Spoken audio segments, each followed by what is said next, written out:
உடம்பில் ரத்தம் எதற்கு? தினம் அச்சப்பட்ட கோழைக்கு இல்லம் எதற்கு? அடிமையின் உடம்பில் ரத்தம் எதற்கு? தினம் அச்சப்பட்ட கோழைக்கு இல்லம் எதற்கு?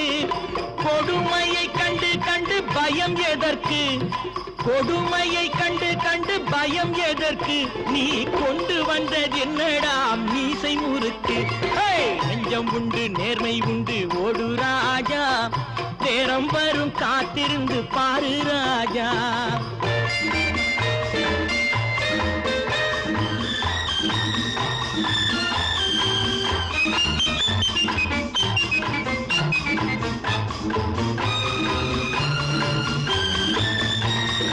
அண்ணாந்து பார்க்கின்ற மாளிகை கட்டி அதன் அருகினில் ஓலை குடிசை கட்டி அண்ணாந்து